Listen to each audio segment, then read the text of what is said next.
ఆంధ్రాలో రైతులు అద్భుతమైనటువంటి టెక్నాలజీ వాడుతున్నారు. డ్రోన్‌లతో మందు పిచికారీ చేస్తున్నారు, ఎరువులేస్తున్నారు, విత్తనాలేస్తున్నారు అంటూ నిన్న బిల్ గేట్స్‌కి డిజిటల్ టెక్నాలజీని ఆంధ్ర రైతులు ఎలా వాడుతున్నారో చూపించారు చంద్రబాబు నాయుడు. ఇంకోవైపున ఇక్కడ వ్యాపారం ఇది రైతులు అద్భుతంగా సక్సెస్‌ఫుల్‌గా ఉన్నారని. రాష్ట్ర వ్యాప్తంగా రైతులందరూ పండగ చేసుకుంటున్నారని పదే పదే అచ్చెన్నాయుడు గారు చెప్తున్నారు. ప్రభుత్వం చెప్తోంది. జనసేనతో పాటుగా అందరూ చెప్తున్నారు. రైతులందరికీ కూడా సమయానికి గిట్టుబాటు ధర వస్తుంది. మద్దతు ధర కంటే కూడా గిట్టుబాటు ధరే వస్తుంది. మద్దతు ధర ఖచ్చితంగా వస్తుంది.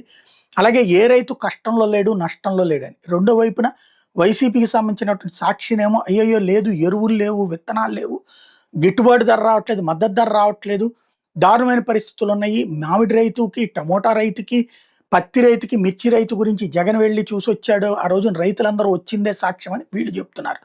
ఏది నిజం అన్నటువంటిది రైతులే చెప్పాలి, ప్రజలే చెప్పాలి.